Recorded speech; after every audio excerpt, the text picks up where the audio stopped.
And it's time to move to philosophy of life. This will be hosted by Mr. Basdev Dwarka. This gentleman is well read as well as well versed. Today he will speak to us about the soul and death. Let's take a look. Welcome to the philosophy of life. Today my subject will be the soul and death, with quotes from Swami Abhedananda. The question, what becomes of the human soul after death, is as old as the first appearance of man on earth. Vedanta said, that which has birth must die, and that which is dead must be born again. But there is no birth or death in the soul life. The soul life is eternal and immortal.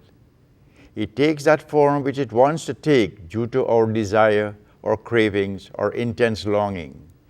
So our future life will be determined by our desires, tendencies, longings, and work we do.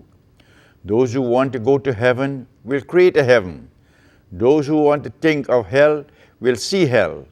Those who think they are sinners are really sinners.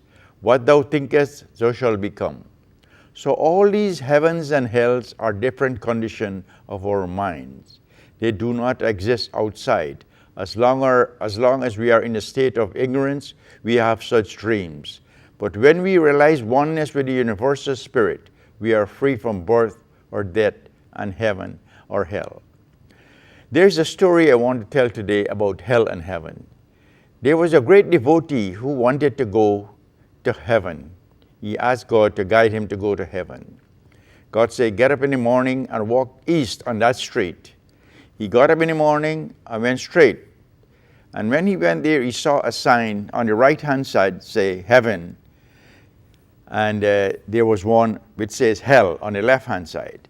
So curiosity, he decided to take a walk and see what's going on in hell. He went there and there was a big park. There was lots of people. And on this park, there was a long table. And on this table, there were lots of delicious foods in big pots. And there were people sitting on both sides of the table. But in their hands were tied a long spoon. So they had to dip into that pot and bring that spoon into their mouths. And they were hungry and they were angry. They dip into the pot, bringing that spoon to their mouths, the food falls on the ground. And they were so confused and angry that they got upset. Everything was confusion. He came back and went to heaven. There he saw the same table, lots of food, lots of people sitting on both sides of the table with the same spoon tied to their hands. But what they were doing, they were dipping into the pot and feeding the person opposite to them. Instead of trying to be selfish, like in hell, trying to feed yourself, you dip in the pot and feed it to the person next to him. So that's the condition of our mind. We create our heaven and hell just on earth. I will continue now on my subject. Death, defined as the extinction of life, is the greatest problem of human life. All die. Humans, animals, plants, microbes, germs, and so on. But we human becomes afraid and agitated by the very thought of death because we can understand the devastation death creates. It's indeed painful to see our near and dear ones go away, leaving no trace behind but memories. Death is always hard on our heels. Today or tomorrow we shall have to leave. This is a playground and the show must come to an end. It's unfortunate but real and true.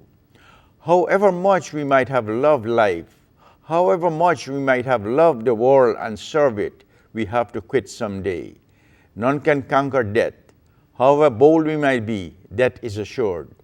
Life is being conquered by death. The moment a child is born, one thing is absolutely certain: it will die. One day, time flows in one direction. Fate can be changed. Everything can be altered, but not death. Ready or not, someday it will all come to an end. There will be no sunrise, no minutes, hours, or days. All the things you collected, whether treasured or forgotten, will pass to someone else.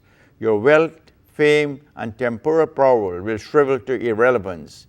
It will not matter what you owned or what you were owed.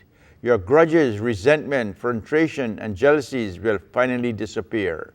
What you have lost, that you cry. What did you bring with you that you lost? What did you create that you got destroyed? You did nothing, but you did not bring anything but with you. But whatever you had was taken from here. Whatever you took was taken from God. You came empty-handed. You will go empty-handed. Today, what is yours was someone else's yesterday and will be someone else's tomorrow. You are happy thinking it is yours. It is this happiness that is the cause of our sorrow. Namaste.